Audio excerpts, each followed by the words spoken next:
Hello friends. हम लोग आज पढ़ने वाले हैं कि integration of agriculture and non agriculture income, मतलब कर दायित्व के लिए कृषि व गैर कृषि आय को मिलाना।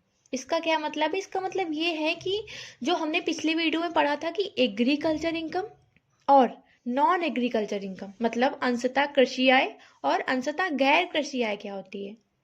तो उसको हम लोग क्या करते हैं कि जब हमको टैक्स देना पड़ता है, जैसे मतलब कि कल हमने एग्जाम्पल भी लिया था कि जैसे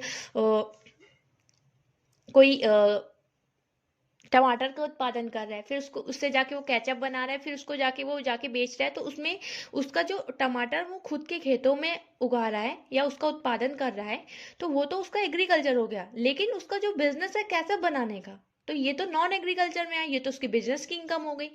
तो हम सभी जानते हैं कि एग्रीकल्चर इनकम एग्जेम्प्ट होती है, ठीक है। तो हमको कैलकुलेट करने के लिए हम कैसे टैक्स देंगे, कैसे उसका कैलकुलेशन करेंगे, तो वो हमारा स्कीमा पार्शियल इंटीग्रेशन कि हम कैसे कैसे बताएंगे कैसे कितना टैक्स लगेगा, तो आज हम लोग वही पढ़ेंगे।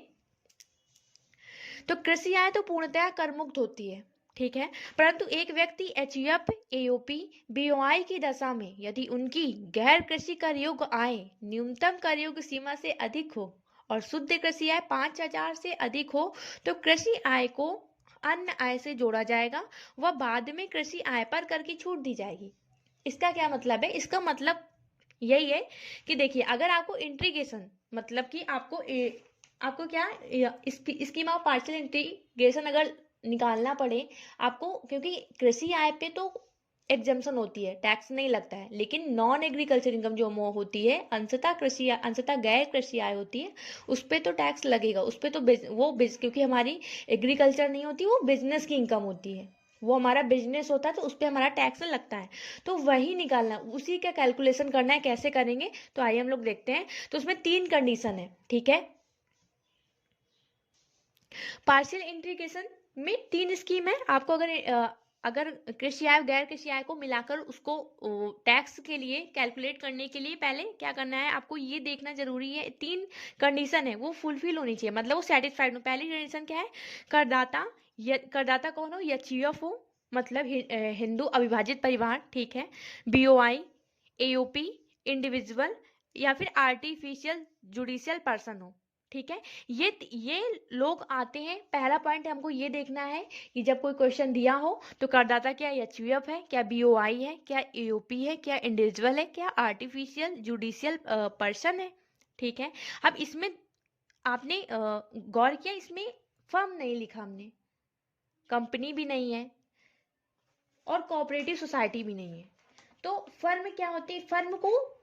फर्म क्या है? स्लैब रेट के अकॉर्डिंग टैक्स नहीं देते हैं। फर्म का क्या होता है कि फ्लैट रेट से वो टैक्स देते हैं 30%। कंपनी की दशा में 25% होगा या 30% होगा, 22 या फिर 15% स्पेशल टैक्स रेट से उनको टैक्स देना पड़ता है, ठीक है। तो उनको एग्रीगेट इनकम निकालने की कोई जरूरत ही नहीं है, उनको तो फ्लैट टैक्स रेट देना होता है। तो इस वजह से उन लोगों को इसमें इंक्लूड नहीं किया गया है, ठीक है। और फिर दूसरा पॉइंट हम लोग को क्या देखना है कि करदाता की non agriculture income exemption limit से ज़्यादा हो। इसका क्या मतलब है कि देखिए, जब हम लोग स्लैब रेट से टैक्स पे करते हैं, तो हम लोग की स्लैब रेट में जब आते हैं तो उसमें स्लैब रेट में कुछ एग्जेम्पशन होती है। जैसे ओल्ड स्लैब रेट की अगर हम बात करें तो उसमें क्या होता है कि 2.5 लाख तक नील होता है, मतलब 2.5 लाख तक कोई टैक्स नहीं लगता, ठीक है। और अगर न्यू स्लैब रेट की बात करें तो उसमें 3 लाख तक कोई टैक्स नहीं लगता है। तो ये देखना जरूरी है कि क्या हम लोग 2.5 लाख, क्या मेरी इनकम 2.5 लाख से नीचे तो नहीं है, 2.5 लाख से ऊपर है तभी टैक्स लगेगा ओल्ड स्लैब रेट में। और अगर न्यू अपना के रखे हैं हम लोग, तो अगर 3 लाख तक है तो कोई टैक्स नहीं लगेगा, 3 लाख के ऊपर है तो टैक्स लगेगा, ठीक है। तो पहला पॉइंट हमको क्या देखना है कि HUF, BOI, AOP, individual, judicial person है। दूसरा हम लोग को देखना है, मतलब इसका मतलब है कि उन लोगों को स्लैब रेट से टैक्स देना पड़ता हो, मतलब फ्लैट नहीं हो कि 30% है तो 30% से ही देना है, नहीं, उनको स्लैब रेट फॉलो करना पड़ता हो। इसका मतलब ये है कि आपकी इनकम बढ़ने या घटने पर टैक्स रेट में बदलाव हो जाता हो, टैक्स रेट में चेंजेस हो जाता हो, तो आप स्लैब रेट से अगर टैक्स पे कर रहे हैं तो आप पहला पॉइंट फुलफिल कर रहे हैं, ठीक है। दूसरा पॉइंट क्या है? दूसरा पॉइंट में ये बताया गया है कि नॉन एग्रीकल्चर इनकम, जो आपकी नॉन एग्रीकल्चर इनकम हो, वो एग्जेम्पशन लिमिट जो हमारी स्लैब रेट में एग्जेम्प्ट इनकम जितनी होती है उससे ज़्यादा हो, ठीक है। तीसरा पॉइंट क्या है? तीसरा पॉइंट है कि करदाता की कृषि आय 5,000 से ज्यादा हो। इसका क्या मतलब है कि अगर आपकी एग्रीकल्चर इनकम है, अगर वो 5,000 से कम है, तो आपको स्कीम ऑफ पार्शियल इंटीग्रेशन लगाने की कोई जरूरत नहीं है। और अगर आपकी एग्रीकल्चर इनकम ज्यादा है तो आपको पार्शियल इंटीग्रेशन स्कीम लगाने की जरूरत है। ठीक है, इतना समझ में आया? ठीक है, तो अभी हम लोग फॉर एग्जाम्पल ले लेते हैं, यहाँ पे एक एग्जाम्पल देख लेते हैं। मान लेते हैं कि ये मिस्टर ए हैं, इनकी एज इनकी है 45 ईयर है। ठीक है। नॉन एग्रीकल्चर इनकम इनकी है 20 लाख। ठीक है। और फिर इसके बाद ये स्लैब रेट में आ रहे हैं। स्लैब रेट इनका है ओल्ड स्लैब रेट। ठीक है। और इनकी एग्रीकल्चर इनकम इनकी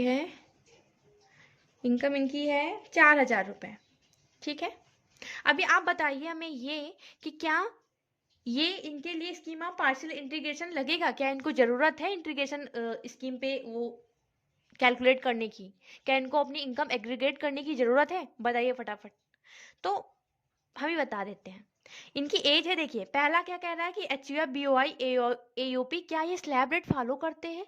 तो पहले क्वेश्चन का आंसर हमको मिल गया, हाँ जी स्लैब रेट फॉलो करते हैं।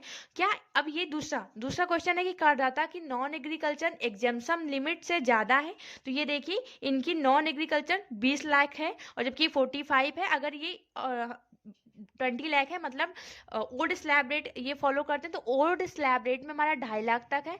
2.5 लाख से अगर ऊपर है, 2.5 लाख तक नील है और अगले 2.5 लाख पे फिर 5% है। मतलब कि इनकी जो एग्जेम्पशन लिमिट है वो ज्यादा है। ठीक है। और तीसरी बात, करदाता की कृषि आय 5,000 से ज्यादा। अभी देखिए इनकी एग्रीकल्चर इनकम क्या 5,000 से ज्यादा है? नहीं है, तो इन पे इंटीग्रेशन लगाने का कोई जरूरत नहीं है, इनको निकालने की कोई जरूरत नहीं है। ठीक है। अभी थोड़ा सा चेंज करते हैं, दूसरा क्वेश्चन लेते हैं हम लोग। दूसरा एग्जाम्पल। ठीक है। अभी देखिए, अभी एज मान लेते हैं कि एज इनकी है 40। ठीक है। ये मिस्टर बी है, इनकी एज है 40। नॉन एग्रीकल्चर इनकम यानी नॉन एग्रीकल्चर इनकम है इनकी 2,20,000। ठीक है। और फिर इसके बाद एग्रीकल्चर इनकम इनकी है 50,000। ठीक है। और ये ओल्ड स्लैब रेट फॉलो कर रहे हैं, मतलब 2.5 लाख वाला। ठीक है। ओल्ड स्लैब रेट फॉलो करते हैं। तो अभी बताइए, अभी क्या इनको स्कीम ऑफ पार्शियल इंटीग्रेशन लगेगा? क्या जरूरत है इनको एग्रीगेट इनकम निकालने की, अपनी टोटल इनकम निकालने की, कैलकुलेट करने की जरूरत है? तो देखिए एज 40 ईयर है। ठीक है। और इनकी जो एग्रीकल्चर इनकम है 50,000 है। मतलब ये पॉइंट इनको फॉलो हो रहा है। करदाता की कृषि आय 5,000 से ज्यादा नहीं होनी चाहिए, जबकि इनकी तो 50,000 है। मतलब एक पॉइंट हमको मिल गया।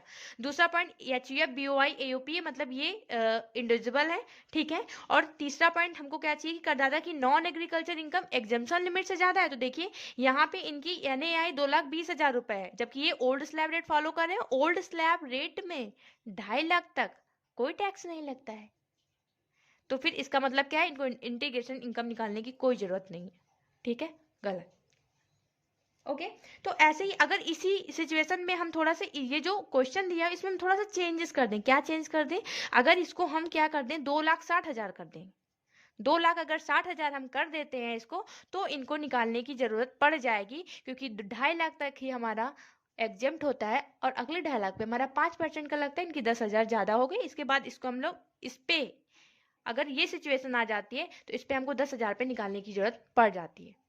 ठीक है। तो ऐसे हम लोग इंटीग्रेशन का scheme of partial integration calculate करेंगे और उस पे जाके अपना टैक्स लायबिलिटी चेक करेंगे कि हमको कितना टैक्स देने की जरूरत पड़ती है।